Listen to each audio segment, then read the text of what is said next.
And somewhere, hidden among these strange new worlds, scientists seek the greatest discoveries of all.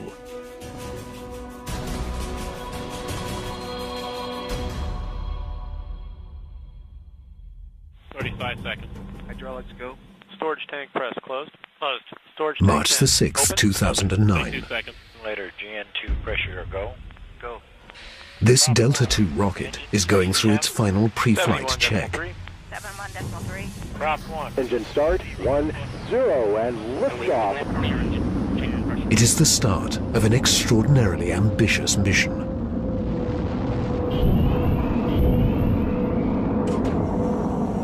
The Kepler Space Observatory is hunting for Earth-like planets within a region of 100,000 stars.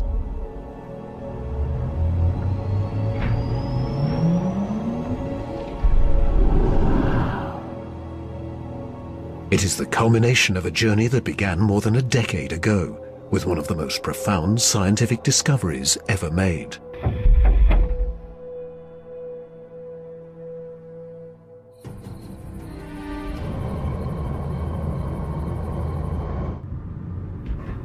In 1995, Swiss astronomer Michel Mayor and his team make a routine observation of stars in the constellation Pegasus, located 50 light-years away.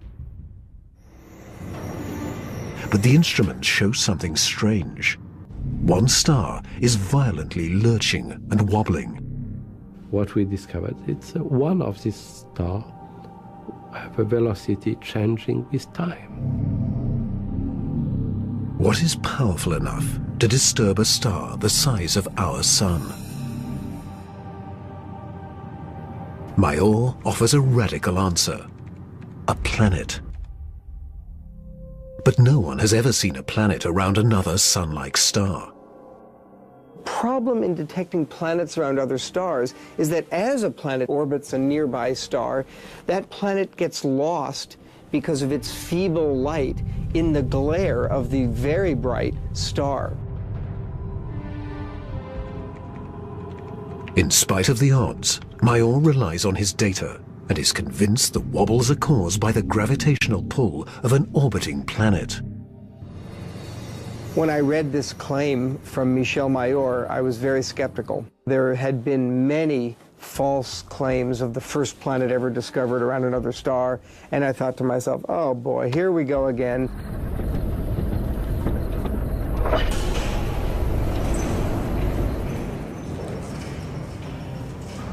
So I decided to observe the star on 4 consecutive nights. And stunningly, the star was shown to wobble exactly as Michel Mayor had said. Michel Mayor and his teammate Didier Queloz announced their discovery. It rocks the scientific community. They had found for the first time reproducible, confirmable evidence of the existence of a planet around a sun-like star.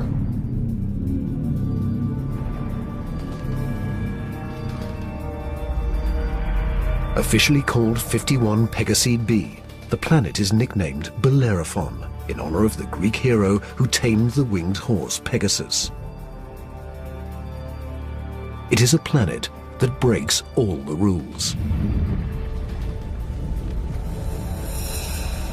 Bellerophon roasts in the blazing starlight at temperatures of roughly 1,800 degrees Fahrenheit, almost 1,000 degrees Celsius.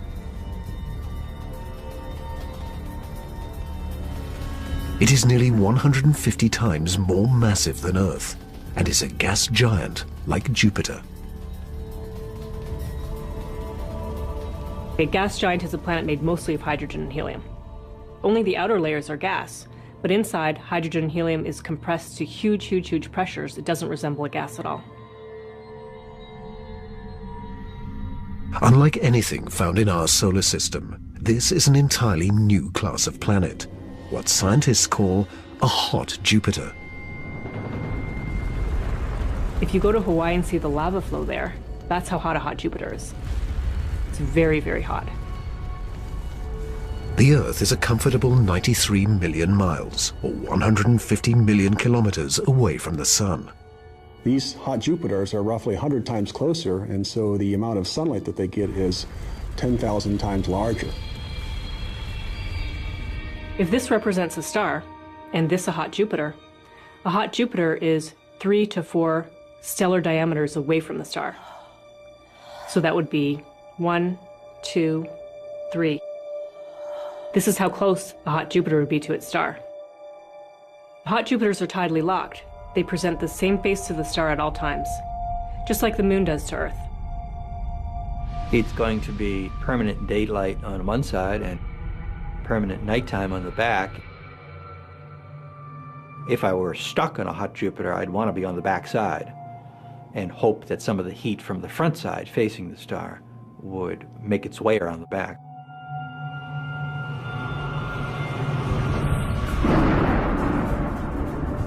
The variations in temperature make Bellerophon's atmosphere extremely windy. As the air is cooked by the star, it rises. Cooler air rushes downward to replace it, just as it does on Earth. The wind howls at thousands of kilometers per hour, far beyond anything we could ever withstand. The heat blast guarantees water vapor cannot exist, but that doesn't mean there is no rain. It's far too hot for water liquid clouds to form here, but instead these clouds would be made out of iron.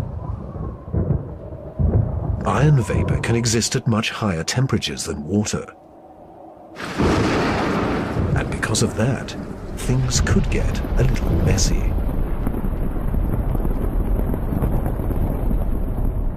You better have an umbrella that's pretty sturdy, because the iron is going to start coating your umbrella very rapidly and making it extremely heavy and just crush that umbrella.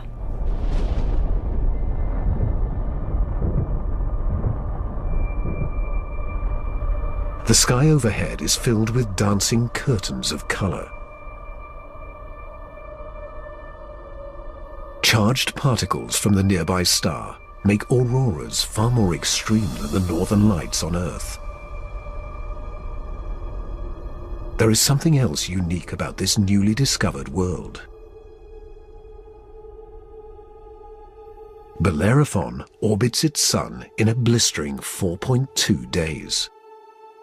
No self-respecting planet goes around a star in 4.2 days. None of the planets in our solar system take such a short amount of time. For scientists, the tiny orbit challenges long-held notions of how planets form. The fact that the planet was orbiting every 4 days was a total puzzle until one night in the middle of the night I woke up and said, well, this must be proof that planets migrate inwards. They don't stay put where they are. The key to the puzzle is found in how planets are made. Planets are a byproduct of star formation. When stars form, they have a disk of dust and debris around them, and out of that debris, planets form. Much of what we know comes from the Hubble Space Telescope as it aims at regions like the Eagle Nebula.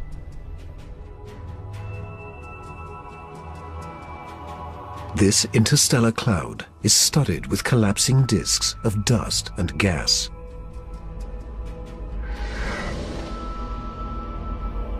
A giant clump grows in the center of each disk. Temperatures reach a searing 10 million degrees Celsius. The same nuclear fusion that powers our sun is unleashed.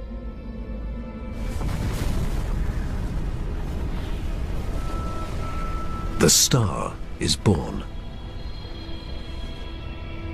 Radiation from the star generates a stellar wind that sweeps away leftover dust and debris. Some of the dust survives and remains in orbit around the newborn star. Over millions of years, the dust sticks together, forming knots that grow into asteroids, and the asteroids grow into planets.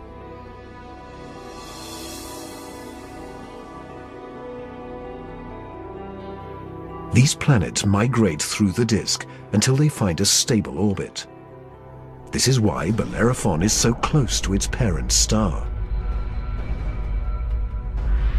But one newly discovered world has found its stable orbit in a place no planet should ever go.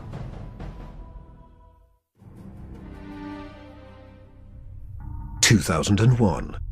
The Hubble Space Telescope is directed to an obscure star some 150 light-years away from Earth, in the constellation of Pegasus.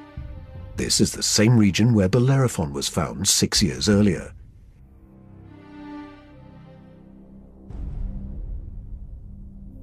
Hubble is tracking another hot Jupiter, discovered by astronomer Jeff Marcy.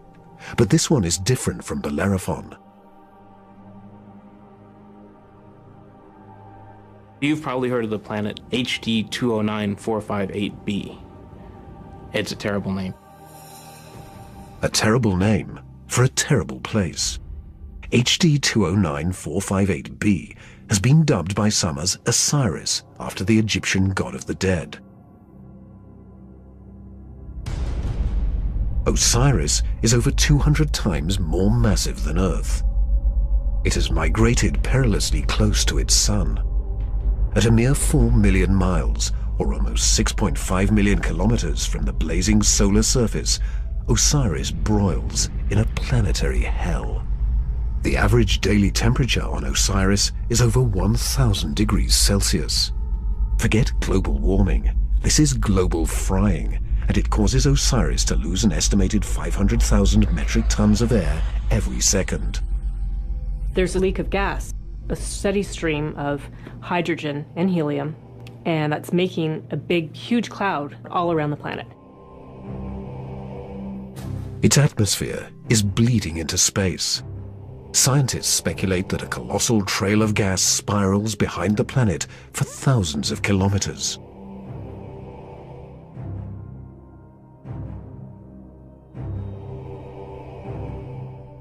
Osiris presents an unprecedented opportunity for astronomers. Using Hubble, they analyze the alien planet's bloated atmosphere.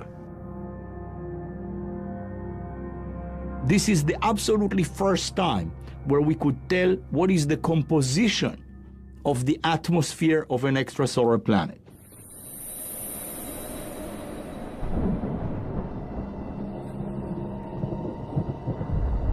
Surprisingly, Hubble detects many of the basic chemicals needed for life. Sodium, carbon, hydrogen, and oxygen. But Osiris is far too hot for life as we know it. There may be other forms of life, however, that thrive on higher temperatures. But there's no solid surface as we know it on a hot Jupiter. So this life would have to be just tiny little microbes floating around on aerosols. And on our own Earth, we have life that floats around in our atmosphere. But that life didn't start there. So life almost certainly would not exist on hot Jupiters.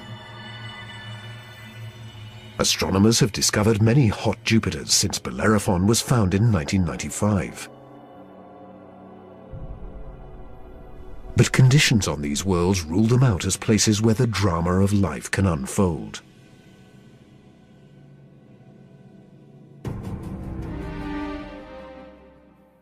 However, one of these gas giants is a planet that teases the rules of evolution.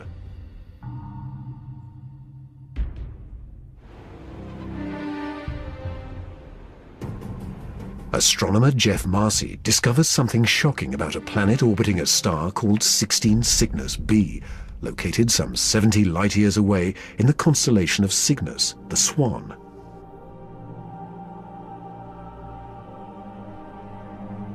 The planet was clearly in an elongated orbit, bringing the planet close to and then far from the host star. And this, of course, defied our expectations based on our own solar system, where all of the planets go around our sun in nearly circular orbits like phonograph grooves in a record. Like a giant yo-yo in space, the gas giant swings back and forth across its solar system.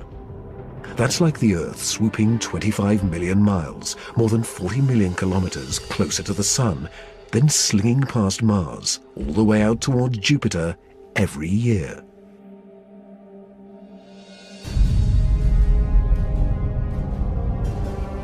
And like all of the gas giants in our solar system, this yo-yo planet probably has an entourage of moons. Marcy speculates that one of these moons could be similar to Earth. And here's where the interesting story begins. Imagine a rocky moon with lakes, oceans, maybe streams and waterfalls on the surface. The moon orbiting its planet, the two of them orbiting the host star. Unlike the airless moon that circles the Earth, this moon is a world with extreme seasons. On Earth, the seasons are caused by the tilt of our planet. Here, they're caused by the elongated orbit.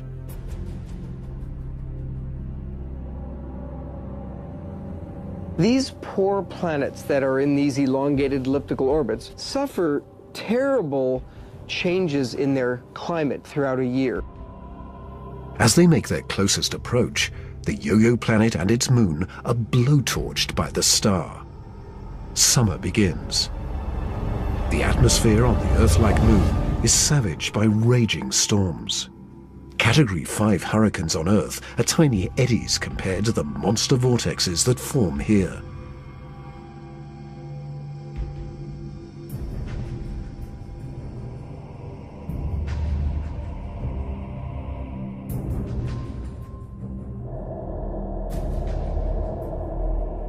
The clouds thicken as the water evaporates. Temperatures rise dramatically. Any water or gases would heat up, and indeed the oceans would boil into steam, so you'd end up with a big steam bath. During the peak of the summer, the entire moon is smothered in temperatures of more than 400 degrees Celsius. This is the closest approach to the star. During its 26-month orbit, the summer season is barely 2 months long. But what a season!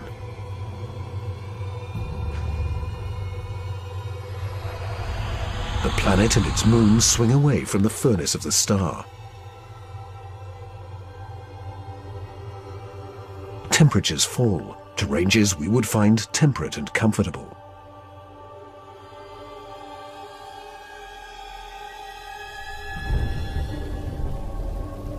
With the coming of autumn, the rains return to the parched and roasted moon. Dry ocean basins are replenished, and the seas arise to form new shorelines.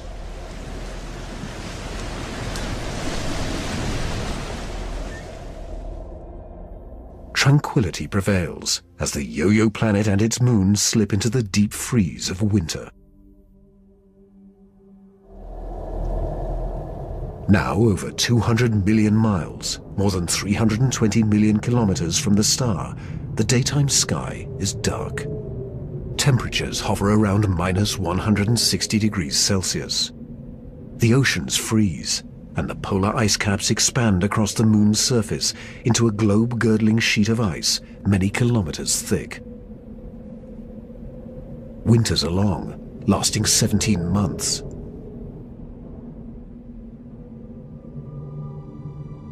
With the coming of spring, the sun looms large in the skies over this hapless moon as the ice cracks and melts violently.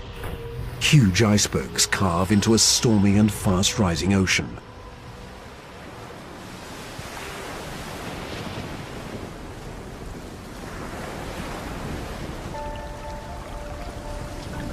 For two preciously short periods, during the spring thaw and the autumn rains, the climate on this Earth-like moon is balmy and comfortable.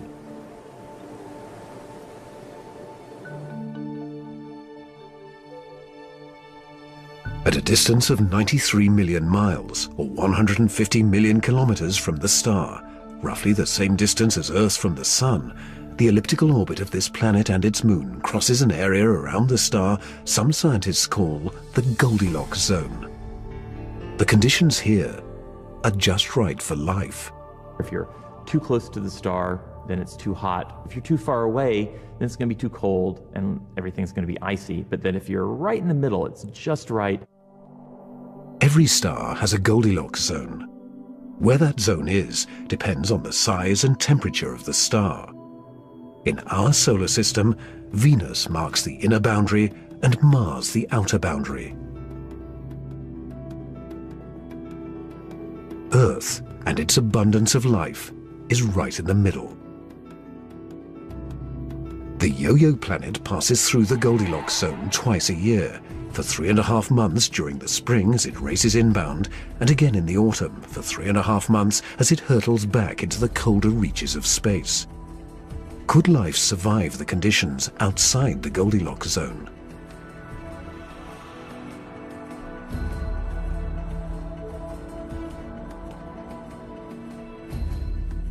There could be life forms that are smart enough to hibernate, as do animals on the Earth during the winter season. If this sounds fantastic, I offer you the tidal zones on the Earth. On the tidal zones, life proliferates, of course, near the seashore, and they do so despite tides. The water coming in, covering many of the life forms, the water going out at low tide, and yet those species survive perfectly well. The strange cycle of the Yo-Yo planet's orbit creates fleeting conditions suitable for life, but also for death.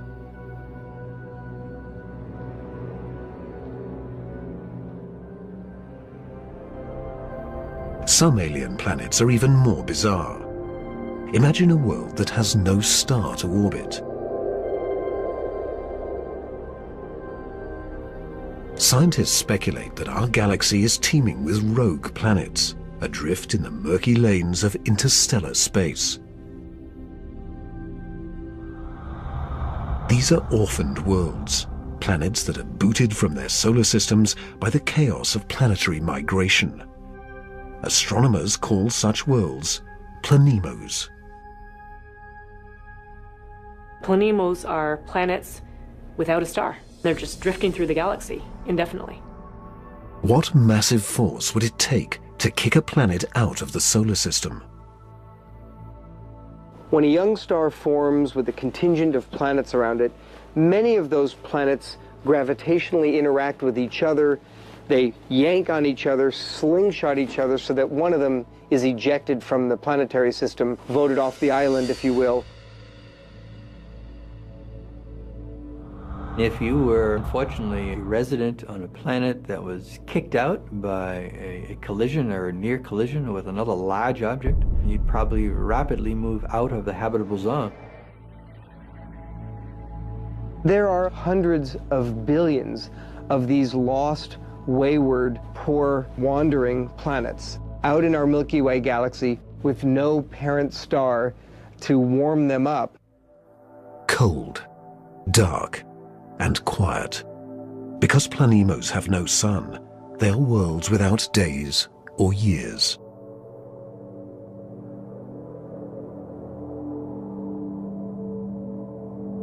They keep vigil through an eternal night. Planemos are solitary wanderers, sentinels of the galaxy.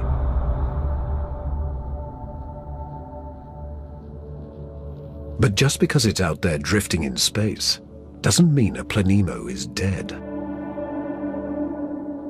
If the planemo is a rocky world, it could well have life on it. A small rocky planemo without an atmosphere will slumber in extreme cold, far colder than the coldest winter's day at our own South Pole.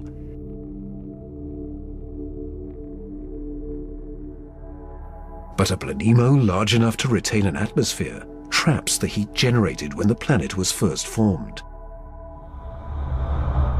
It is the ultimate greenhouse effect. The heat and energy comes from the molten core deep inside the lonely planet.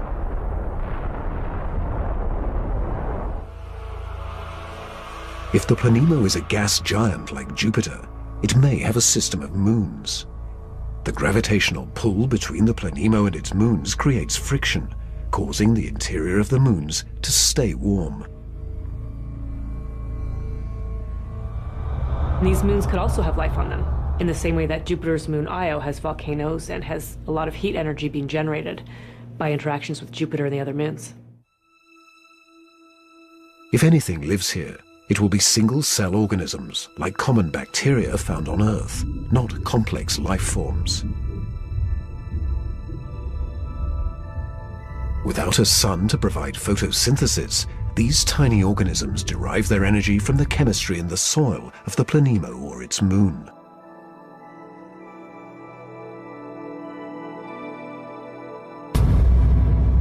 Similar conditions do exist on Earth. Colonies of bacteria are found deep within mine shafts in South Africa.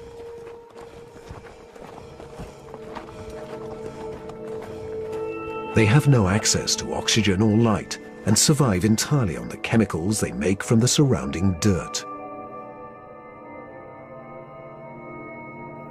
Their metabolisms are extremely slow, and they reproduce only once every 1,000 years. If life dwells on a sunless Planemo, it could be organisms like these, marooned when their planet was young.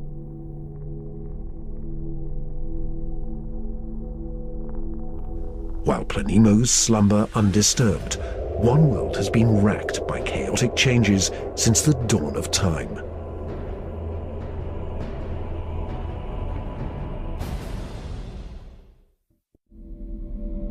In 2003, astronomers confirmed the existence of a relic from the dawn of time in the constellation of Scorpius.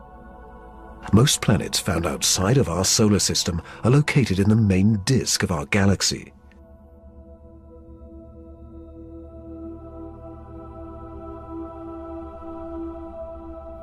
But this world is perched high above the plane of the Milky Way in a cluster of nearly 10,000 primordial stars.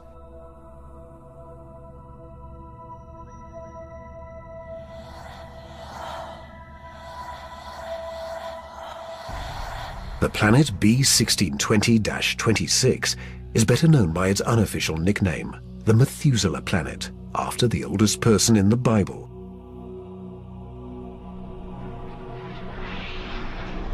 The reason this has been known as the Methuselah planet is because that cluster is about 12 billion years old or so. Earth is a planetary teenager compared to old Methuselah.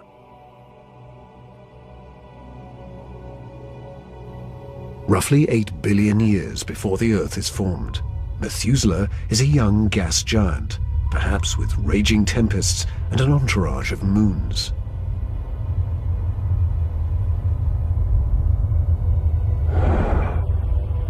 Eons pass, and the winds and the storms abate, leaving behind a peaceful world.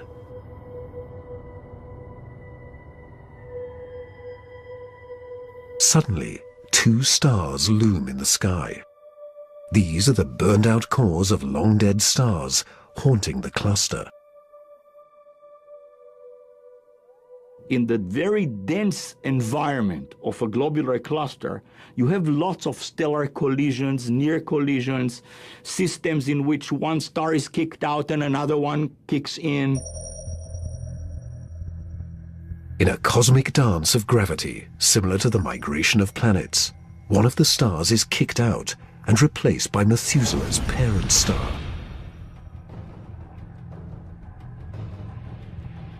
Methuselah is now a planet with two suns. Every day has two dawns and two sunsets. Every cloud and every object casts two shadows. Over time, the original parent star begins to expand, a sign that the star is dying. It swells until it becomes a giant red star and spills onto the neutron star.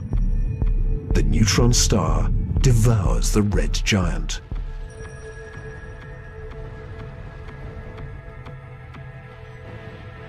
Today, Methuselah is a world imprisoned by the skeletons of two dead stars, the stripped core of the red giant and its companion, the pulsing neutron star.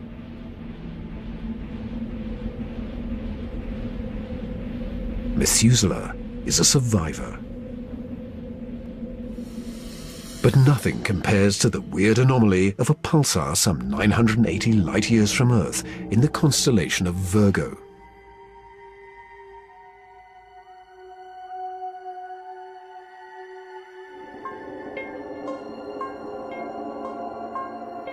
From afar, a pulsar looks like a blinking light. But up close, pulsars machine gun their surroundings with deadly radiation. They are no place for planets. Yet something interferes with the precision of this pulsar. One explanation is that the anomaly is caused by a planet. But many astronomers are skeptical that planets orbiting a pulsar can exist.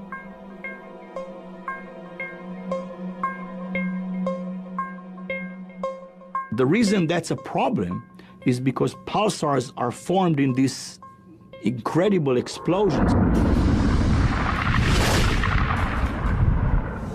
When a red giant star explodes, a titanic fireball known as a supernova unleashes as much energy in 1 minute as our sun generates in a lifetime. When a star goes supernova, the shockwave is so immense it's hard to imagine any planet surviving that. When the cosmic dust clears, all that remains is the crushed core of the red giant, pulsing in the heart of an expanding debris field.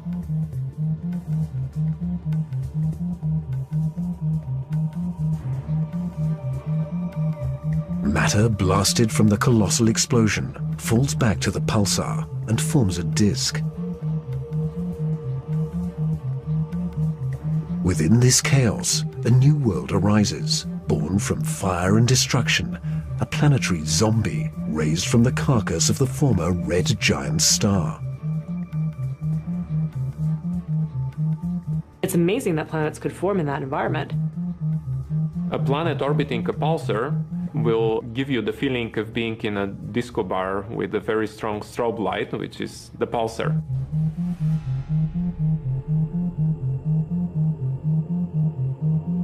Radiation from this stellar beast breaks down the organic molecules needed for life. The pulsar has these very strong magnetic fields that are being spun around as the star is rotating quickly, and it's picking up any material, electrons, protons, and speeding them up and slinging them out at high speed. So it's like a solar wind with a vengeance. I can't imagine that there would be much of an opportunity for even simple life, microbial life, to emerge and to flourish on a planet around a pulsar. Largely because if you were in the pulse, you'd be severely energized, and if you were not in the pulse, you would be completely devoid of energy. The discovery of pulsar planets shows how new worlds can form in the wake of a star's destruction. No matter where a planet arises, the process of its birth is fraught with danger.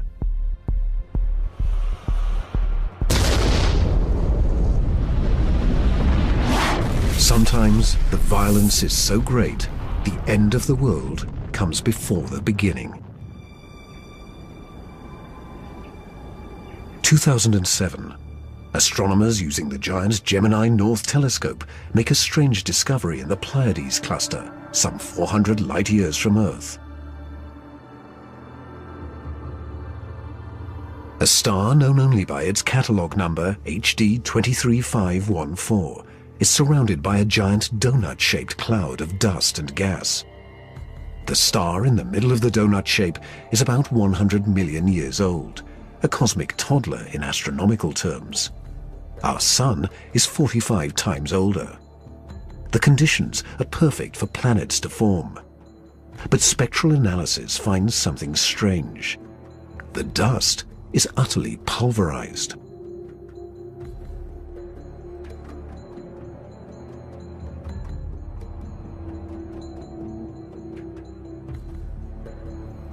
Typically, a newborn star is surrounded by fledgling planets.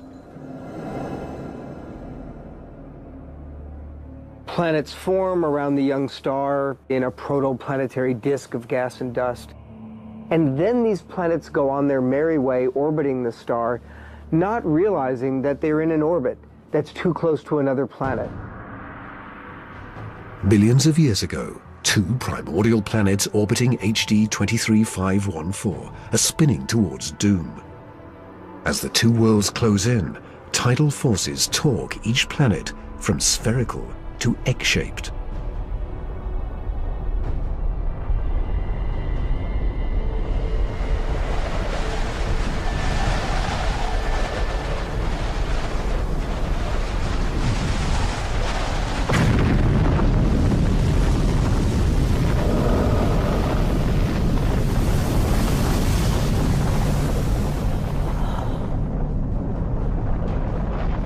two worlds are annihilated, creating the dust and debris seen around star HD 23514.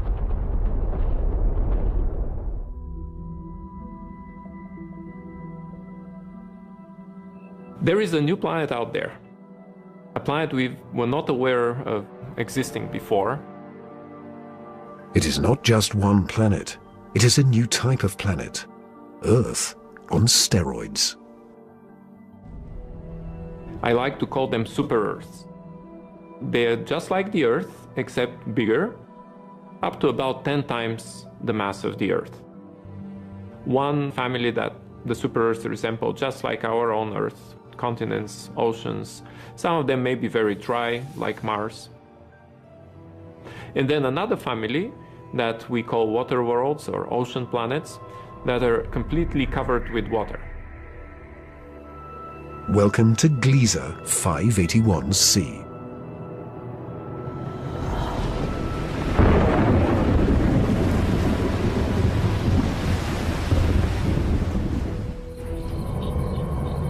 This planet was found by Michel Mayor, and it orbits with two other planets around a very small star.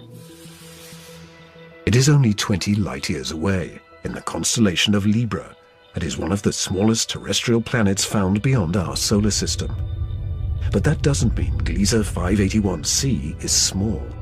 It's still a super-Earth, with 5 times the mass of our home planet. And it is the possibility of finding liquid water that gets scientists excited.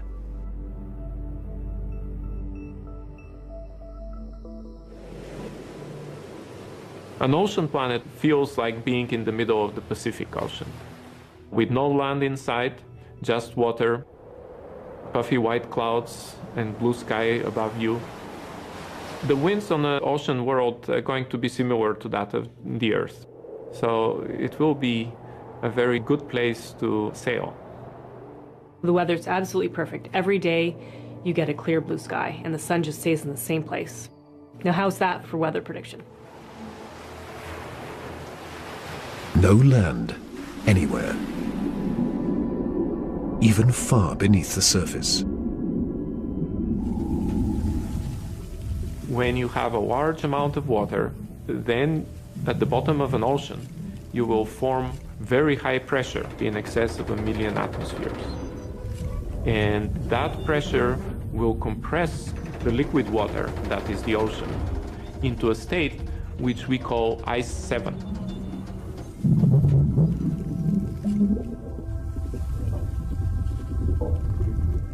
No, it's not like ice in your refrigerator. The molecules of water that are in the ice in your refrigerator are kind of all jumbled up. But if you form ice under very high pressure, then the water molecules can become ordered, they can become aligned.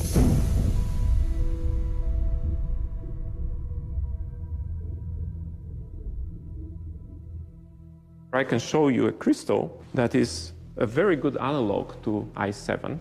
This is halite, also known commonly as rock salt. Ice 7 may exist within our own solar system.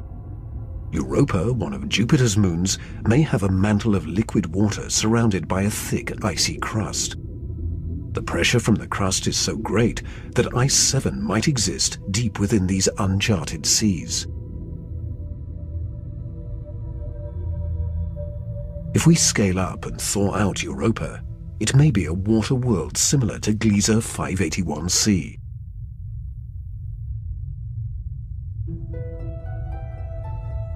One could imagine that life could emerge on a water world. After all, water is essential to life on Earth. Everywhere on Earth where there is water, there is life. You cannot find a sterile drop of water on Earth unless you put it in the microwave yourself. On this water world, there could be bacteria or any kind of life in the ocean itself.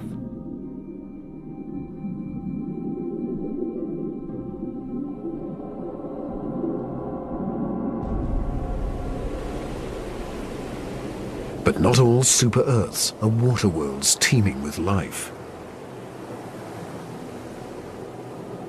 When we talk about super-Earths, we talked about two major families of mostly rocky with some water and mostly water with an endless ocean. But one has to add to those a third family of probably very rare super-Earths and Earth-like planets, which are called carbon planets. A carbon planet is unlike anything we've ever seen anywhere. A place with an alien chemistry, but loaded with very earthly treasures.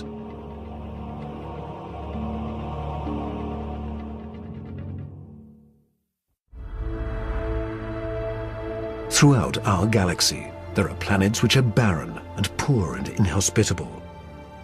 But science is on the trail of a new type of planet, an entire world of treasure. In our own solar system, in our sun and in all the stars nearby, there's always more oxygen than carbon. But if we think of a place in the universe where there's more carbon than oxygen, then planet formation is very different. Spectral analysis shows carbon to be far more plentiful 26,000 light-years away, near the center of our galaxy. Planets that form here may contain a rich abundance of carbon.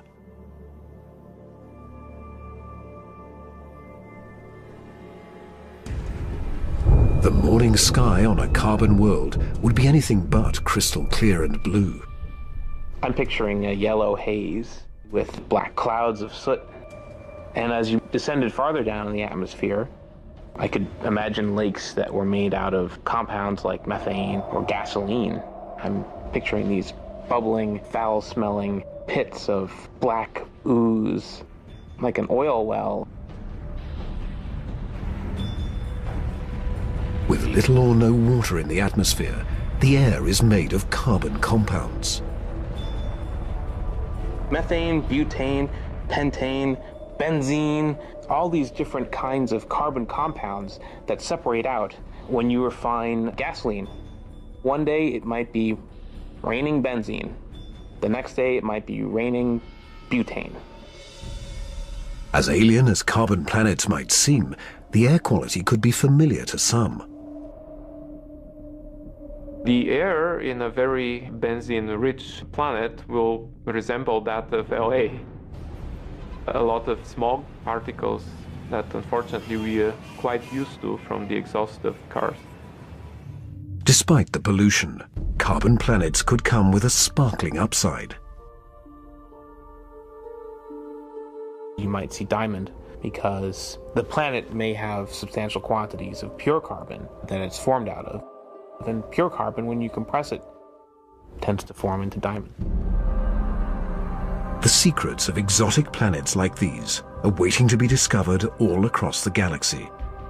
But astronomers won't be satisfied until they find the Holy Grail, a planet like our own, one that sustains life, the next Earth.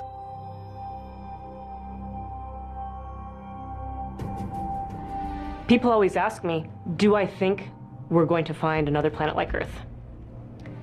And I answer, absolutely. Every star is likely to have planets roughly the same size as our Earth. We think that essentially every star has several Earth mass or super Earth mass planets. So if you have, say, 200 billion stars in the galaxy, that may mean there are 400 billion Earths in the galaxy or more. 400 billion Earths. The Kepler Space Observatory is the first instrument capable of finding one of these planets. Kepler is looking at the constellation Cygnus in the night sky at 100,000 stars, taking picture after picture after picture, minute after minute. And the goal of Kepler is simple: to look for stars among the 100,000 that dim. When a star dims slightly, it means a planet is passing in front, blocking some of the light. How long the star dims and how much light gets blocked will tell scientists about the size of the planet and the distance from its sun. A good analogy for this is looking for the dip in the light that you would see from a searchlight if a small moth flew across the searchlight. And so it's a really tiny dip in the light as the planet transits. It is a very powerful technique because it allows you to discover planets that are even smaller than the size of the Earth around stars similar to the Sun.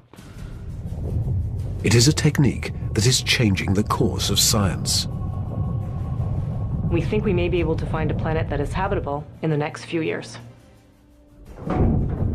Scientists estimate that the Kepler mission will find a minimum of 50 alien Earths. One of the big questions that anybody looking for life beyond the Earth is facing today is, what if we don't recognize life even though we discover it? Conditions on an alien Earth may cause life to evolve differently. My hope is that we'll see